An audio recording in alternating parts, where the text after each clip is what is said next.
In 1858, a plantation master ordered an enslaved midwife to abandon his newborn son to die in the Louisiana wilderness. But Hester had other plans. She hid the child in her cabin, nursed him with ancient remedies, and watched as he grew into something the plantation had never seen before. A boy whose eyes held secrets that made grown men look away, whose whispers could silence screaming infants, whose very presence seemed to shift the air around him. When fire consumed the plantation one autumn night, both Hester and the child vanished without a trace. Some say she saved him.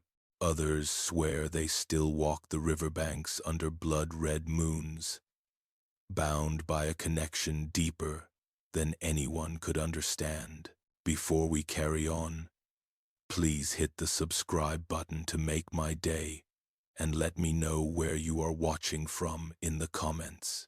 The labor began just after midnight on a sweltering August evening, when the air hung so thick and heavy over the Belmont plantation that even the crickets seemed to struggle for breath. Margaret Cole gripped the bedposts of the carved mahogany four-poster that had been imported from France at great expense, her knuckles white against the dark wood as another contraction tore through her body.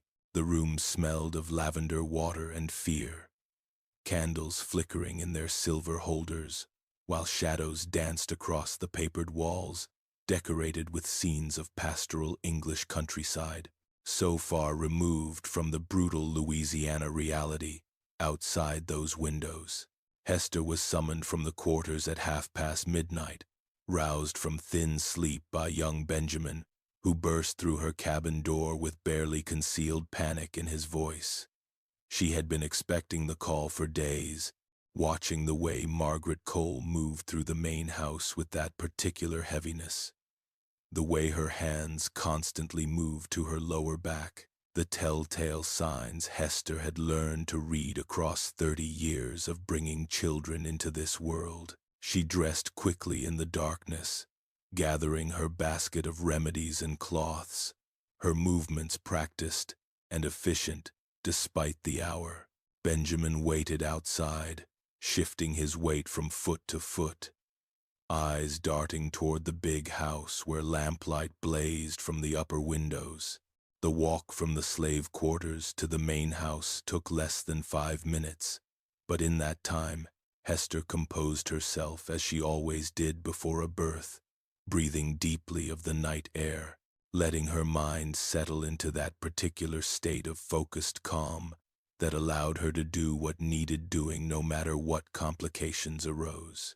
She had delivered hundreds of babies in her time, both in the big house and in the cabins, and while each birth was different, each carried its own dangers and uncertainties, there was a rhythm to it she understood deep in her bones. Birth was sacred work, the moment when life crossed from the world of spirit into the world of flesh, and Hester treated it with the reverence it deserved.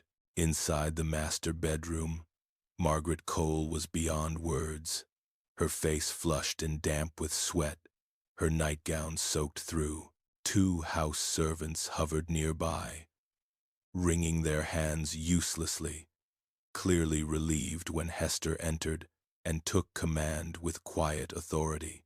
Hester sent one for more hot water and clean linens, dismissed the other entirely, then approached the bed with gentle confidence. She examined Margaret with practiced hands, feeling the position of the baby, timing the contractions, reading the signs that told her how much longer this would take. What she found made her pause, made something cold settle in her stomach, though she kept her face carefully neutral. The baby was small, too small for how far along Margaret should have been. The contractions were strong but erratic, the labor progressing in fits and starts rather than the steady rhythm Hester preferred to see. She could feel the child's heartbeat, faint but persistent, could sense the fragile thread of life still holding but stretched thin as spider silk. This would be a difficult birth, and what came after might be even more difficult still. Hester had seen it before. Babies born too soon or too small, their grip on life so tenuous that many slipped away within hours or days, despite every effort to save them. Master Richard Cole arrived near dawn, his boots heavy on the stairs, his presence filling the hallway before he even entered the room. He was a tall man, broad-shouldered and hard-faced, with eyes like chips of flint and a mouth that rarely smiled except when calculating profit or inflicting punishment. He ran Belmont with an iron fist, demanding absolute obedience from his slaves and absolute perfection from everything under his control. The plantation prospered under his management, cotton and sugar cane flowing to market in steady streams. But that prosperity came at a cost measured in broken bodies and crushed spirits. He tolerated no weakness, no inefficiency, no deviation from his vision of how things should be. He stood in the doorway and watched his wife labor for perhaps 30 seconds before turning his attention to Hester. "How much longer?" he demanded, not quite a question. Hester kept her eyes lowered respectfully, even as her hands continued their work. "These things take time, Master Cole. The baby is coming, but it's coming slow." Richard made a sound of impatience deep in his throat. "I have business in Baton Rouge this afternoon. I expect this to be finished before I leave." He turned and strode away without waiting for a response, without offering his wife a single word of comfort or encouragement, his boots echoing down the hallway like hammer blows. The sun was climbing toward noon when Margaret finally delivered, her screams echoing through the house, despite the closed windows and heavy curtains. The baby slid into Hester's waiting hands, small and blue-tinged, silent as stone, not breathing. Hester worked with swift precision, clearing the infant's mouth and nose, rubbing its chest and back, breathing life into those tiny lungs with her own breath. For long, terrible seconds nothing happened, and Hester felt that familiar despair rising, the awful knowledge that sometimes, despite everything, despite all her skill and experience and prayers, death won. But then, just as she prepared to tell Margaret the terrible news, the baby gasped, a thin, weak sound barely louder than a whisper, and drew its first shuddering breath. The child was a boy, undersized and fragile, with skin almost translucent and tiny fists that barely had strength to close. He did not cry as newborns should, did not wail his arrival to the world, but lay quiet in Hester's hands, breathing in those small, shallow breaths that spoke of how tenuous his hold on life remained. Margaret reached for him with trembling arms, tears streaming down her exhausted face. But Hester saw the shadow that crossed her expression when she looked at her son, the fear and doubt that no amount of love could quite erase. This baby looked wrong, too small and too still, and every mother's instinct could sense the fragility in him. Richard Cole returned in the early afternoon, dusty from riding and impatient as always. He barely glanced at his wife before turning his attention to the bundle Hester held carefully against her chest. She had cleaned the baby, swaddled him in soft cotton, but there was no hiding how small he was, how his breathing remained rapid and shallow, how his color was still not quite right despite her best efforts. Richard stared at the infant for a long moment, his face hardening with each passing second, his jaw setting in that way that meant he had made a decision and would not be swayed from it. "This child is not viable," he said flatly, as if commenting on a calf born with a twisted leg or a crop damaged by blight. Margaret made a sound of protest from the bed, but Richard silenced her with a single raised hand. "Look at him, Margaret. He is too small, too weak. He will be a burden, consuming resources and attention that should go to more worthwhile endeavors. I will not have it." He turned to Hester, and something in his eyes made her blood run cold. "Take the child away from the house. Find somewhere in the woods beyond the north field. Let nature decide his fate." The words hung in the air like poison, their meaning perfectly clear. Despite being wrapped in euphemism, Margaret began to sob, reaching toward Hester and the baby with desperate hands. But Richard had already turned away, calling for his horse to be saddled, his business in Baton Rouge apparently more pressing than the life of his only son. Hester stood frozen, the baby warm and impossibly light in her arms, feeling the eyes of the other servants on her, seeing the horror and pity in their faces. She had been given a direct order by the master, and everyone in that room knew the consequences of disobedience. Hester carried the baby out of the big house as the afternoon shadows began to lengthen, walking with measured steps across the yard while eyes watched from windows and doorways. She could feel the weight of their stares, could sense the silent prayers and whispered pity following her. Some of them had seen this before. Babies or children deemed unfit for various reasons, removed from the plantation with cold efficiency. It was rare, but it happened.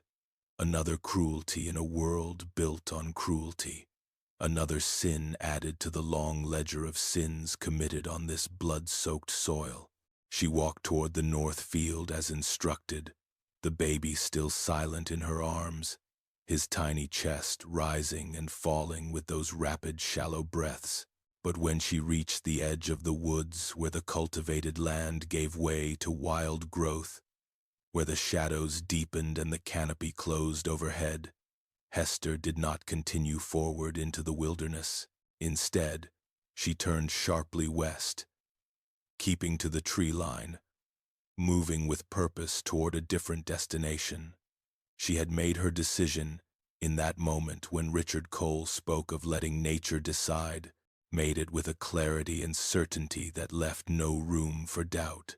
She would not leave this child to die alone in the woods.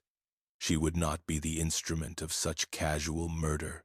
Whatever the consequences, she would choose differently. Hester's cabin stood at the far end of the quarters, slightly apart from the others, a deliberate isolation she had maintained for years. She was respected among the other slaves for her knowledge and skills, but also feared for her stubborn independence, her refusal to bend quite as completely as others did, her way of speaking truth even when silence would have been safer. The overseers left her mostly alone because she was valuable, because the master's wife and other white families in the area relied on her services, because her remedies worked when nothing else did. That small margin of respect, that tiny bit of autonomy, had kept her alive and mostly whole when others had been broken. Now she was about to spend that capital on a baby that was not hers, on a child the master had condemned. Inside her cabin, Hester prepared a space for the infant with swift efficiency.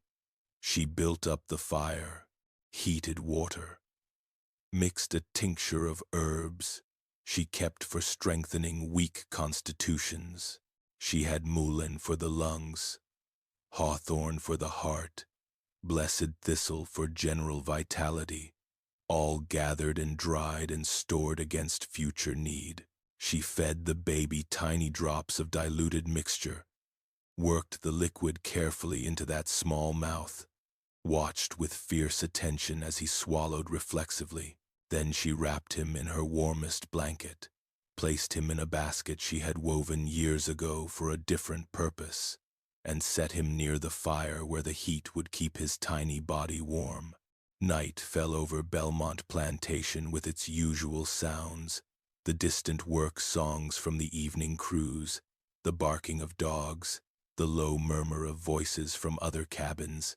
Hester sat beside the basket and watched the baby breathe, counting each inhalation and exhalation like counting prayers. She knew she should be afraid, knew that when morning came and Richard Cole discovered what she had done, there would be consequences that might well end with her death. But sitting there in the firelight with the baby's life in her hands, Hester felt something she had not felt in many years, a sense of rightness, of purpose, of being exactly where she needed to be, doing exactly what she needed to do. The baby survived that first night, and the next, and the one after that. Hester fed him every few hours, tiny amounts at first, gradually increasing as his stomach learned to accept nourishment. She kept him warm and clean, changed his cloths regularly, massaged his small limbs to encourage circulation and strength. Most importantly, she talked to him constantly, filling the cabin with the sound of her voice, telling him stories that had been told to her by her grandmother, who had been stolen from her homeland across the ocean. Stories of creation and tricksters and heroes, stories that carried the weight of a culture that slavery sought to erase but could never quite destroy. On the fourth day, Benjamin came to her cabin in the early morning, his face tight with worry. "Master's been asking about you," he said quietly, glancing over his shoulder as if Richard Cole might materialize from the shadows. "He wants to know why you haven't been to the big house." Hester nodded calmly, continuing to stir the pot of gruel she was preparing. "Tell him I've been poorly, but I'll be recovered soon." Benjamin hesitated, his eyes going to the basket by the fire. "Hester, what you doing is dangerous. Everyone knows that baby should be gone by now. Sooner or later, someone's going to say something. Then I hope it's later rather than sooner," Hester replied evenly, meeting his eyes with steady determination. "This child deserves a chance at life. Benjamin, I don't care what Master Cole thinks."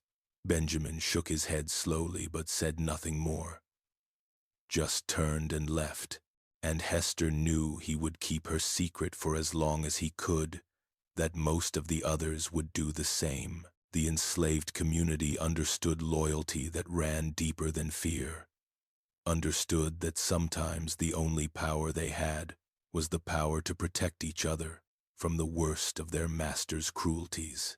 Richard Cole came himself on the fifth day, riding up to Hester's cabin on his big bay horse, dismounting with the easy confidence of a man who owned everything he surveyed, including the people. Hester met him at her door, blocking his view of the interior, her face composed and respectful but not quite submissive.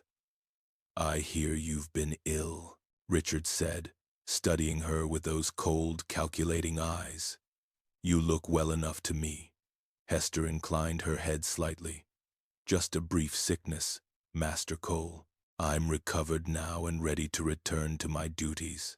Richard's eyes narrowed, and for a terrible moment, Hester thought he would push past her, would enter the cabin and see the basket, would discover her disobedience. But then he simply nodded curtly.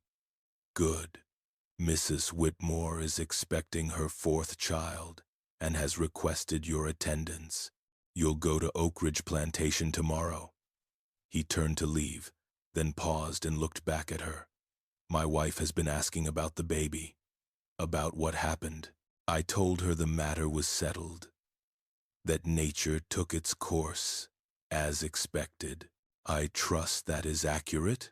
Hester met his gaze without flinching, and in that moment, made a choice that would define everything that followed. Nature always does what it will, Master Cole, she said quietly. The words truth and lie tangled together. The outcome is in God's hands, not mine. Richard studied her for another few seconds, then mounted his horse and rode away, apparently satisfied with her answer. Hester stood in her doorway and watched him go, her heart pounding but her hands steady, knowing she had just crossed a line from which there could be no retreat. The baby grew stronger over the following weeks, slowly but undeniably. His color improved, his breathing steadied. His tiny fingers gained strength enough to grip Hester's thumb when she fed him. She named him Jeremiah in her own mind, though she was careful never to speak the name aloud where others might hear. The name meant appointed by God, and it seemed fitting for a child who should have died but lived, who had been condemned but saved. She continued her work for the plantation, attending births at Oak Ridge and other neighboring properties. But she always hurried home, always kept her absences as brief as possible, driven by the need to check on Jeremiah, to ensure he was still breathing, still fighting for his place in the world. Margaret Cole never asked about her son again, at least not directly. Sometimes Hester would see her standing at her bedroom window, staring out toward the slave quarters, her face drawn and haunted.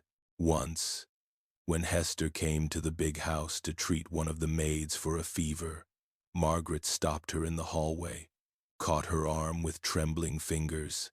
"Tell me," she whispered, her eyes desperate and pleading. "Tell me he didn't suffer." Hester looked at the broken woman before her and made a decision born of mercy. It was quick and quiet. She lied gently. He felt no pain. Margaret closed her eyes, tears sliding down her cheeks, and released Hester's arm. They never spoke of it again. As autumn painted the leaves gold and red, as the cotton harvest filled the warehouses and the sugarcane went to the grinding mills, Jeremiah continued to defy expectations. He was still small for his age, still more fragile than a typical baby of 4 months, but he was alive and growing. He began to focus his eyes, to track movement, to respond to Hester's voice with what might have been the beginning of a smile. Most remarkably, he remained unusually quiet, rarely crying even when hungry or uncomfortable, as if he understood on some instinctive level that survival depended on not drawing attention. Hester began teaching him in those early months in ways that others might have thought foolish, talking to him as if he could understand adult concepts, singing him songs that carried not just melody but meaning, showing him herbs and roots, and explaining their properties in careful detail. She told him about his people, about Africa and the Middle Passage, about ancestors who had been kings and warriors and healers before chains took them from their homeland. She told him about resistance and survival, about the Underground Railroad that helped people escape to freedom in the North, about Denmark Vesey and Nat Turner and others who had fought back against the system that enslaved them. She poured all her knowledge and wisdom and fury into this child, determined that if he lived to manhood, he would know exactly what world he inhabited and what it meant to be black in America. Winter came cold and harsh, unusual for Louisiana, frost coating the ground some mornings and ice forming in the water buckets. Hester wrapped Jeremiah in layers, kept the fire burning constantly, used every trick she knew to keep him warm and healthy through the dangerous season. He developed a cough that terrified her for 3 days until her remedies of mullein tea and steam cleared his tiny lungs. He ran a fever that had her sitting up all night, bathing him in cool water and praying in languages she barely remembered. Each crisis passed, each danger was navigated, and Jeremiah survived. By the time spring returned, bringing warmth and new growth and the return of migratory birds, Jeremiah had changed in ways that went beyond simple physical development. He had become alert and focused in a manner that seemed unusual for an infant of 8 months. His eyes would follow Hester around the cabin with an intensity that was almost unsettling, as if he was truly seeing her, truly understanding what she did and why. When she spoke to him, he would go very still, his entire being seeming to concentrate on her words. And sometimes, in the quiet hours of early morning or late evening, Hester would swear she could feel something emanating from him, some quality she had no name for, a presence that felt older and wiser than his few months should allow. The other slaves began to notice that Hester had a baby in her cabin, though most maintained careful ignorance about where he might have come from. Those few who dared ask received only vague answers, and the community closed ranks around the secret, understanding without being told that this child's existence was dangerous knowledge.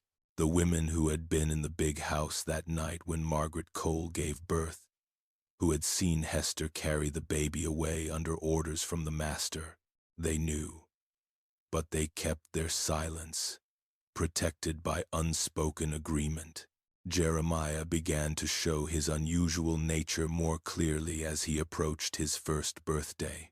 He started speaking words months earlier than children typically did, clear and precisely formed, as if he had been listening all along and simply waited until he had mastered the shapes before attempting them.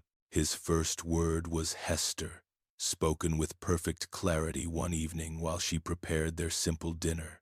His second word was fire, pointing to the flames with one small hand. By 13 months, he spoke in complete sentences, expressing complex thoughts with vocabulary that belonged to children several years older. But it was not just his verbal precocity that marked Jeremiah as different.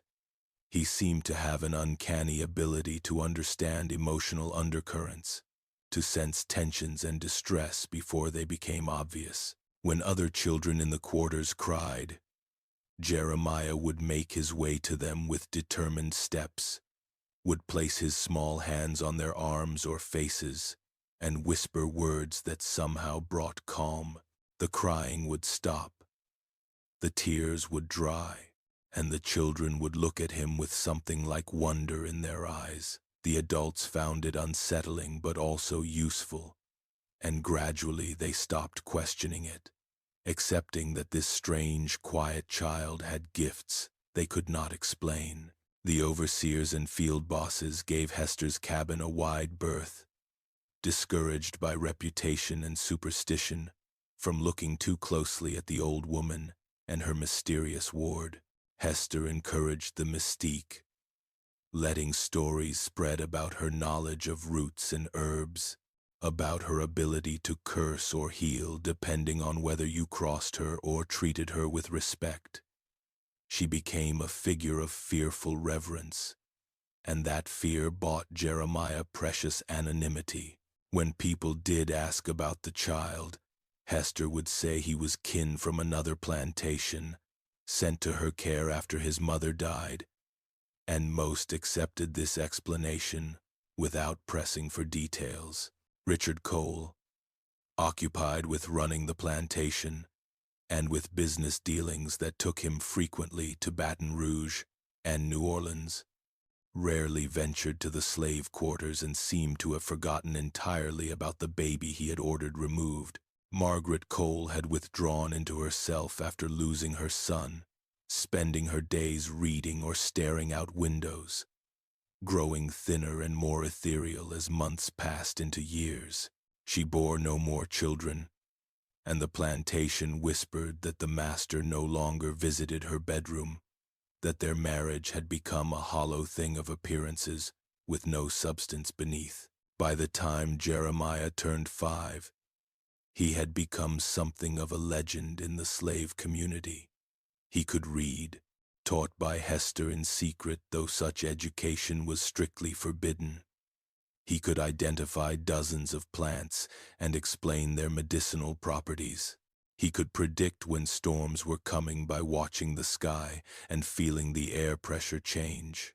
Most unnervingly, he seemed to know when danger approached, would warn Hester or others to be careful, to watch their words or actions, often preventing punishments or confrontations that might have ended badly. People began to say that the boy's spirit is older than his body, that he carried wisdom from some previous life, that he saw things others could not see. The summer when Jeremiah turned 8, a new overseer arrived at Belmont, a man named Crawford who had reputation for cruelty even in a profession that seemed to attract the worst kind of men. He was younger than most overseers, barely 30, with pale eyes and a thin mouth and hands that seemed always to be reaching for the whip at his belt. Crawford believed in maintaining absolute control through fear and pain, believed that slaves were animals that needed constant reminder of their place. Within a week of his arrival, 3 men had been whipped for minor infractions, and the atmosphere in the quarters became tense and fearful. Crawford heard the stories about Hester and her strange ward, and rather than being deterred, he became curious in the way a cruel boy becomes curious about a different kind of insect he might pull apart to see how it works. He began watching Hester's cabin from a distance, marking her comings and goings, noting when the child appeared and what he did. What Crawford saw troubled him in ways he could not quite articulate. The boy moved wrong, too gracefully and deliberately for a child. The boy's eyes were wrong, too knowing and steady, meeting adult gazes without the fear or deference that should have been instilled by now. Something about Jeremiah made Crawford deeply uneasy, and that unease manifested as anger and determination to break this child, to reduce him to proper terror and submission. Hester sensed the danger immediately. She had survived too long, navigated too many threats, not to recognize a predator focusing on prey. She kept Jeremiah closer, warned him to be careful, to avoid drawing attention, to remember always that they walked on knife's edge between survival and destruction. Jeremiah listened with that unnerving focus he had, nodding understanding beyond his years. But Hester could see no fear in his eyes, only calculation, only assessment of the threat and consideration of responses.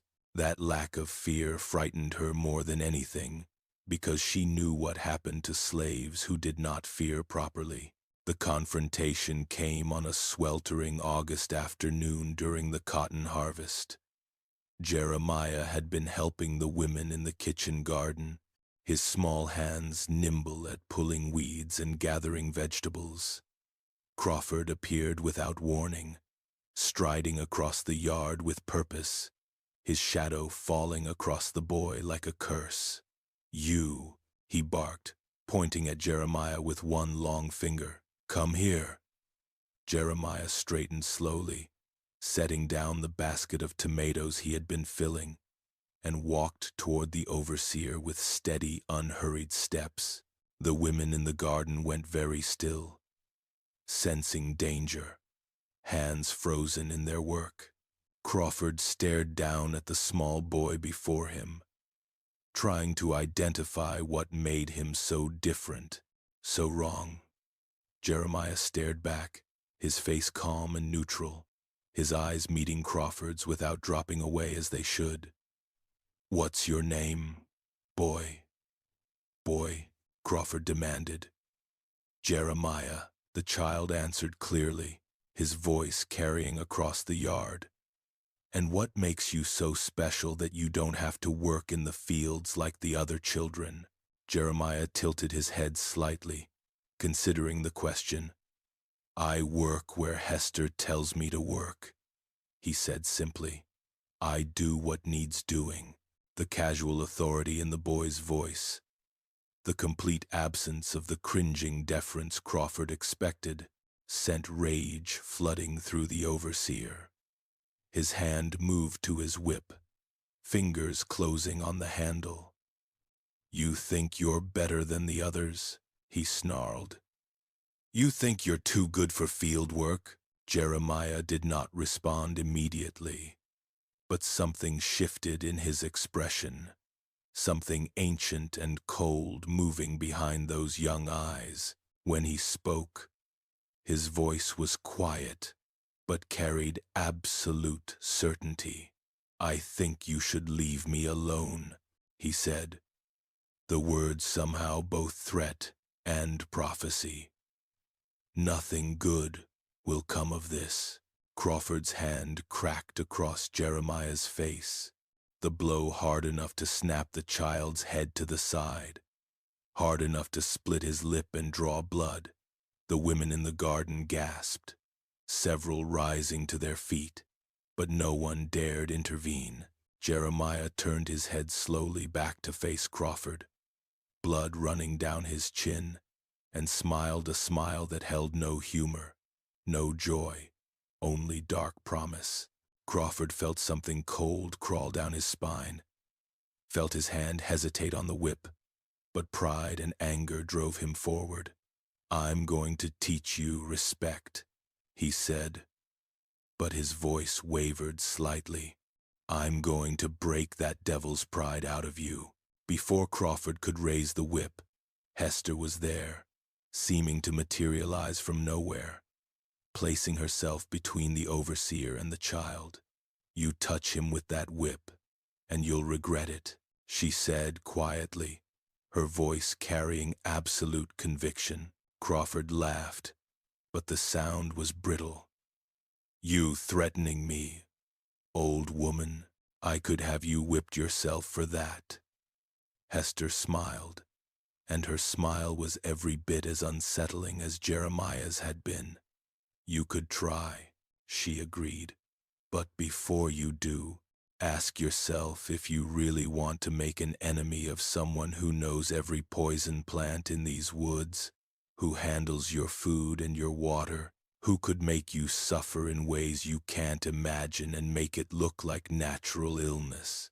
The yard had gone completely silent, every slave within hearing frozen in place, watching this confrontation between overseer and old woman with held breath. Crawford looked around at the watching faces, saw something in them that gave him pause, some solidarity and dangerous warning that penetrated even his arrogance.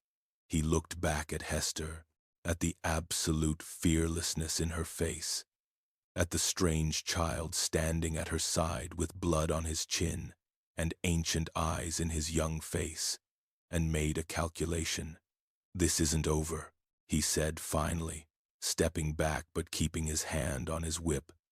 "Master Cole will hear about this, both of you." He turned and strode away, his back rigid with wounded pride. Hester took Jeremiah back to her cabin and cleaned his face with gentle hands, her own hands trembling now that the immediate danger had passed. "You need to be more careful," she told him, though she knew the words were likely useless. "That man is dangerous, and he has power here." Jeremiah touched his split lip, examining the blood on his fingers with interest rather than distress. "He's afraid," he observed. "I could feel it. Under all that anger, he's afraid of me, afraid of you, afraid of what he doesn't understand." He looked up at Hester with those disconcerting eyes. We have power too, even if it's different from his. The next weeks passed in uneasy tension. Crawford did not approach Jeremiah directly again, but his eyes followed the boy whenever their paths crossed, and that attention was its own kind of threat. Hester knew they were living on borrowed time, that sooner or later something would break, that the precarious balance that had protected them for so long could not hold forever. She began making quiet preparations, packing away certain items in hidden places, storing dried food and medicine, preparing for the possibility that they might need to run, though where they could run to she had no clear idea. Richard Cole summoned Hester to the big house in late September, and she went with dread in her heart, certain that Crawford had finally made good on his threat to report the situation. But when she was shown into the master's study, she found Richard looking old and tired, shadows under his eyes and gray threading heavily through his hair. "My wife is dying," he said without preamble, his voice flat and emotionless. "The doctor says it's consumption, says she has weeks at most. She's asking for you." Hester followed Richard up the stairs to the bedroom where Margaret Cole lay propped against pillows, her skin translucent as paper, her breathing shallow and labored. The room smelled of sickness and impending death, despite the windows open to fresh air. Margaret's eyes opened when Hester entered, and something like relief flickered across her wasted face. "Hester," she whispered, her voice barely audible. I need to know the truth. Before I die, I need to know about my baby." Hester glanced at Richard, who stood in the doorway with his face carved from stone, then made a decision. She had lied once to spare this woman pain. She would not lie again. "He lives," she said quietly. "Your son lives. I did not leave him in the woods. I kept him, raised him, and he grows strong and strange and wise beyond his years." Margaret made a sound between a sob and a laugh, tears spilling down her cheeks. "He lives," she repeated, as if the words were a prayer. "My baby lives." What is his name?" "Jeremiah," Hester answered. "He is called Jeremiah, and he is like no child I have ever known." Margaret reached out with one trembling hand, and Hester took it, felt how cold and fragile it was, how close to the final threshold this woman stood. "Bring him to me," Margaret begged. "Please, let me see him just once before I die." Hester looked again at Richard, whose face had gone hard and cold with fury barely contained. "That would not be wise, Mrs. Cole," Hester said gently. "Trust me when I say he is well and whole. That should be enough."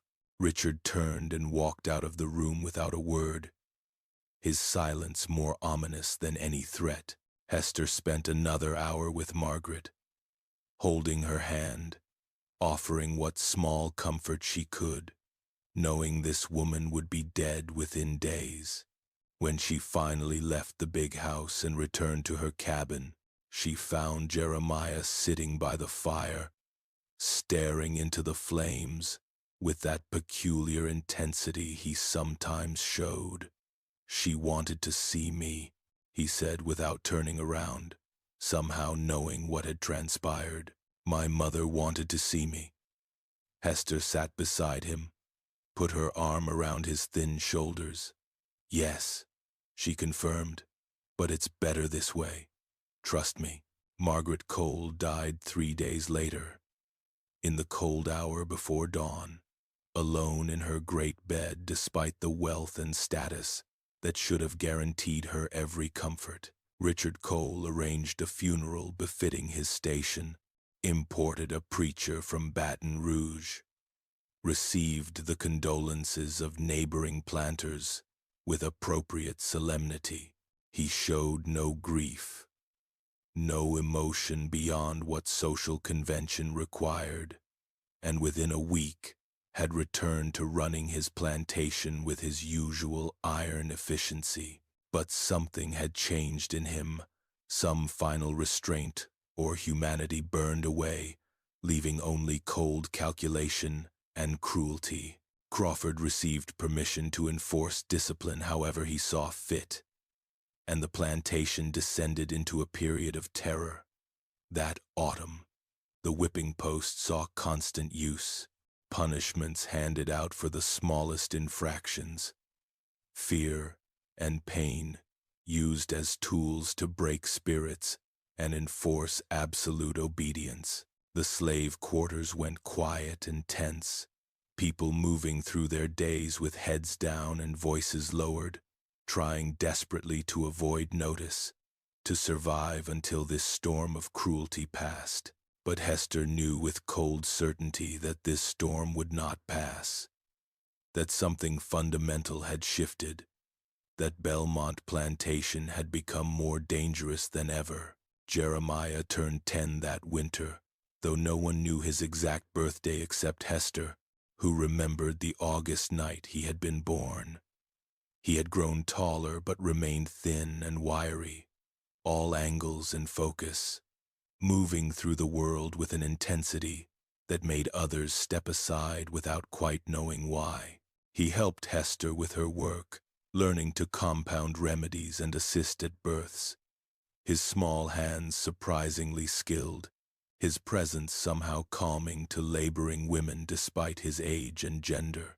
People sought him out for other reasons too, asking him questions about the future, about decisions they needed to make, trusting his odd wisdom in ways they could not quite explain. Crawford's obsession with Jeremiah had not diminished, had in fact grown more pronounced as the boy seemed to float untouched through the terror that gripped the plantation. The overseer could not understand why Jeremiah showed no fear, why he moved with such confidence, why others looked to him with respect that bordered on reverence. It gnawed at Crawford like a wound. This child who would not break, who looked at him with those knowing eyes, and seemed to see straight through to all the insecurity and rage that motivated his cruelty. The final confrontation came on a night in October, when the air smelled of smoke from burning leaves and coming winter. Someone, no one would ever admit who, started a fire in one of the cotton warehouses. It spread quickly in the dry autumn air, flames leaping from the warehouse to the nearby equipment shed, from there to the sugar processing building, painting the night sky orange and red. Chaos erupted as everyone rushed to fight the blaze, forming bucket brigades from the wells, beating at flames with wet blankets, trying desperately to save what they could of the harvest and the buildings. In the chaos and confusion, Hester grabbed Jeremiah's hand and pulled him toward the woods. She had her bag packed and hidden near the cabin for months now, had been planning for this moment, or one like it, knowing that eventually they would need to run. The fire provided perfect cover, perfect distraction. Everyone too busy fighting the flames to notice two figures slipping away into the darkness. They moved quickly through the woods, Hester leading the way along paths she had scouted over the years, heading north toward the river and the underground railroad stations she knew existed, places where people who helped slaves escape might take them in and move them further toward freedom. Behind them, the fire raged through the night, consuming years of labor and harvest, destroying buildings and equipment worth thousands of dollars. Crawford ran through the smoke and flame, screaming orders that no one followed, his control shattered by the disaster. He remembered the strange boy and the old woman only when the fire finally died down near dawn, when he went to the quarters to take count of the slaves and ensure no one had used the chaos to escape. Hester's cabin stood empty, the door hanging open, no sign of the occupants except for a wooden rattle lying on the hearth, carved with symbols that meant nothing to Crawford but that made him uneasy nonetheless. The searchers found no bodies in the ruins once the ashes cooled enough to examine. Hester and Jeremiah had vanished as completely as if they had never existed, leaving behind only questions and whispers. Richard Cole offered a reward for their capture, sent men on horseback to search the surrounding parishes. But they found no trace. The river might have taken them, or the woods, or perhaps they had help reaching the underground railroad stations and were already moving north toward freedom. No one knew. And in the absence of certain knowledge, stories filled the void. Some people claimed Hester had always been more than she seemed, that she carried knowledge and power passed down through generations, that she had been waiting all those years for the right moment to disappear, taking with her the child she had saved from death and raised to something beyond normal understanding. Others swore they had seen Hester and Jeremiah walking along the riverbank months after the fire, under a blood-red moon, her hand on his shoulder, his eyes shining with light that was not quite natural, moving through the darkness like spirits rather than flesh and blood. The story of the child his father tried to bury and the enslaved woman who refused to let him die became part of local legend, told in kitchens and quarters throughout Louisiana, evolving and changing with each telling. Some versions emphasized Hester's defiance, her courage in saving a life her master had condemned. Others focused on Jeremiah's strange gifts, his uncanny wisdom and presence, suggesting he had been marked by destiny for some greater purpose. The truth, whatever it might have been, was lost to history, obscured by fire and night, and the deliberate silence of people who had learned that some stories were too dangerous to tell plainly. Belmont Plantation never fully recovered from that autumn fire. Richard Cole rebuilt the structures, replanted his crops, but something had broken that night beyond just wood and cotton. The slaves worked less efficiently. Accidents happened with suspicious frequency. Discipline became harder to maintain. Crawford left within a year, riding away one morning without explanation and never returning. Rumors suggesting he had been driven mad by dreams of a child, with ancient eyes staring at him accusingly. Richard himself grew more withdrawn and paranoid, seeing threats and rebellion in every shadow, dying eventually of a heart seizure in his study with his accounts spread before him, dying alone as his wife had died. His fortune intact, but his life empty of anything resembling peace or contentment. The Civil War came years later, sweeping through Louisiana like a cleansing fire, bringing with it death and destruction, but also the end of the system that had allowed men like Richard Cole to treat human beings as property. Former slaves scattered across the South and beyond, some searching for family members sold away years before, others seeking new lives in places where they hoped they might find something approaching freedom and dignity. Among these scattered people, the story of Hester and Jeremiah persisted, told and retold, adapted and embellished, but always carrying the same essential truth, that resistance was possible, that love and courage could defy even the cruelest systems, that some lights could not be extinguished no matter how much darkness pressed in around them. In the decades that followed, occasional reports surfaced of a woman and a man matching Hester and Jeremiah's descriptions, spotted in various northern cities or even in Canada, living quiet lives, aging in his case but not seeming to age in hers. These reports were dismissed as fantasy or mistaken identity, but they continued nonetheless, building into a mythology that suggested something more than simple escape had occurred that night.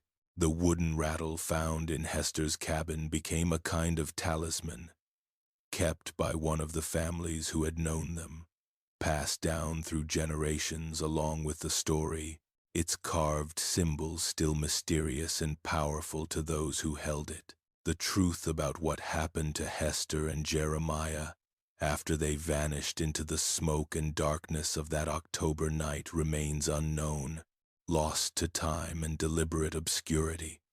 Perhaps they did reach freedom, finding sanctuary in the north and living out their lives in peace.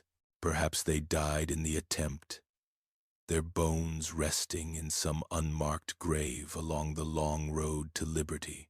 Or perhaps, as the most persistent legends suggest, they became something more than simply escaped slaves, transformed by their experiences and Jeremiah's strange gifts into figures who existed somehow outside the normal flow of time and circumstance, witnesses to history, bearers of memory, reminders that some souls cannot be owned or broken no matter what systems of oppression seek to claim them. What is certain is that Hester saved Jeremiah when Richard Cole condemned him, that she raised him in secret and taught him everything she knew, that she risked everything to give him the chance at life his own father had denied.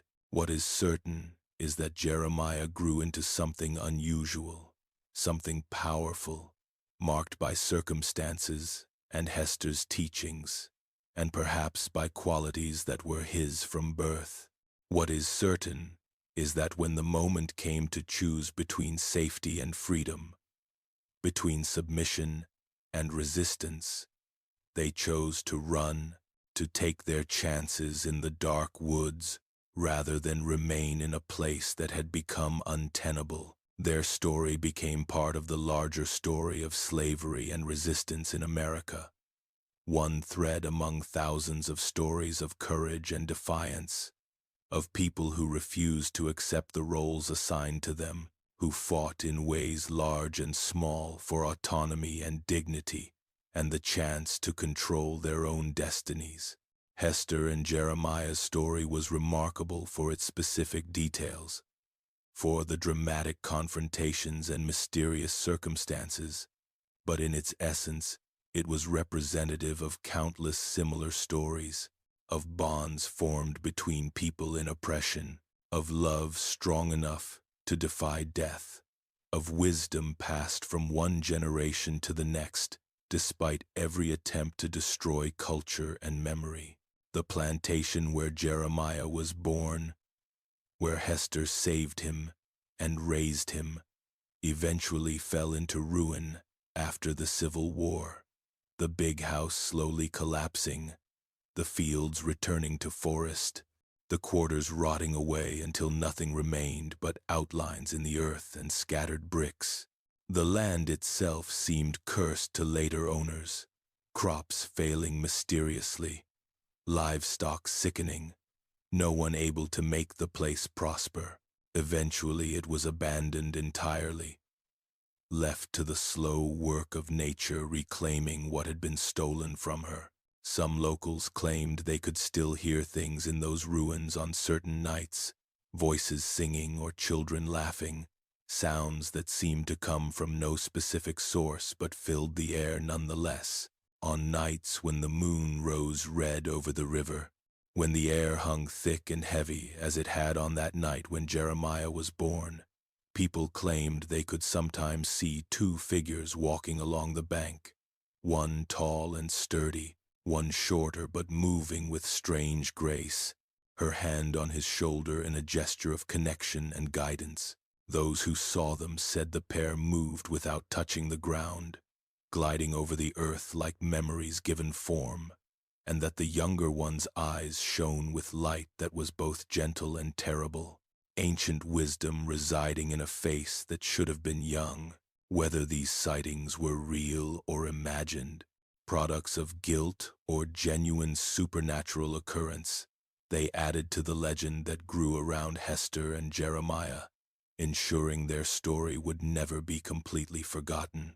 The carved wooden rattle remained in the family, who kept it for over a century, stored carefully in a cedar box, wrapped in cloth, brought out only on special occasions to show children and grandchildren, accompanied always by the story of the woman who defied death and the child who grew strange and wise. The symbols carved into its surface were eventually identified by a scholar as combining elements from several West African cultures. Protection symbols meant to guard children from harm, knowledge symbols meant to pass wisdom to future generations. How Hester had known to carve such symbols, whether she had been taught them or whether they came to her in dreams or visions, no one could say. But their presence on the rattle suggested depths to her knowledge and connection to ancestral culture that slavery had not managed to completely sever.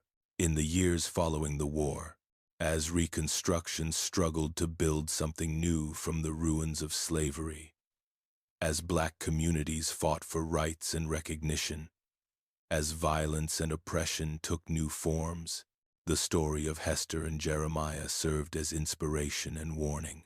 It inspired because it showed that resistance was possible, that individuals could defy even the most absolute power structures, that love and determination could create space for survival against all odds.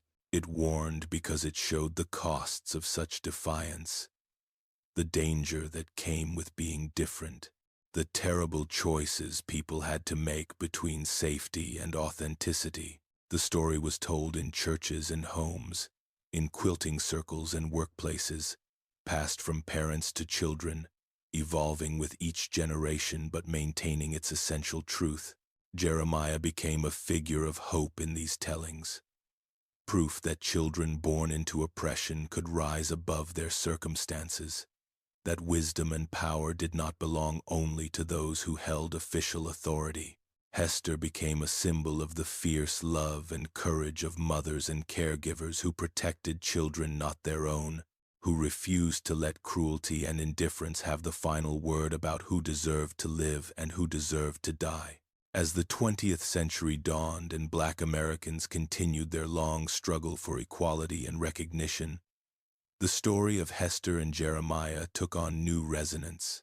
It became part of the larger project of recovering and honoring stories from slavery, of ensuring that the resistance and humanity of enslaved people were remembered and celebrated rather than erased. Scholars and activists sought out every version of the story they could find, comparing details, trying to separate fact from legend, attempting to build as complete a picture as possible of what actually happened that night in 1858 and in the years that followed. Some evidence suggested that Hester and Jeremiah had indeed made it north, that they had lived in Ohio or possibly Michigan, that Jeremiah had grown to adulthood and perhaps even had children of his own. Other evidence contradicted this, suggesting they had died in the attempt to escape or had been captured and sold to traders who took them west to Texas or Arkansas. The truth remained elusive, hidden behind the fog of time and the deliberate obscurity enslaved people had cultivated to protect themselves and each other. What mattered more than certainty about their ultimate fate was the certainty of their initial choice, the clear and unambiguous defiance that Hester showed in refusing to let Jeremiah die, the courage both of them demonstrated in fleeing into an uncertain future rather than accepting the certain oppression of the present. The story continues to be told today, adapted for new audiences and new contexts, appearing in books and films and plays, each version finding new ways to explore its themes of resistance and love, courage and wisdom, the bonds between caregivers and children, the costs of defiance against unjust power. Modern tellers of the story emphasize different elements depending on their purposes and audiences. some focusing on the historical details of slavery and escape, others emphasizing the mystical elements that have grown up around Jeremiah's strange gifts and the circumstances of his survival. What remains constant across all versions is the core truth that a child marked for death lived because someone refused to accept that sentence, that a woman with no official power wielded the power she had, her knowledge and courage and stubborn insistence on the value of a life others had deemed worthless. In a world that continues to struggle with questions of whose lives matter, whose voices deserve hearing, whose dignity deserves protection, the story of Hester and Jeremiah offers both historical witness and contemporary challenge. It reminds us that resistance to injustice is always possible, that individuals can make choices that defy systems of oppression, that love strong enough and fierce enough can carve out space for survival even in the most hostile circumstances. The wooden rattle with its mysterious symbols, the empty cabin with its door hanging open, the reports of figures walking under blood-red moons. These are the artifacts and images through which the story persists in collective memory. They are the touchstones that connect present to past, that make real what might otherwise feel like distant abstraction.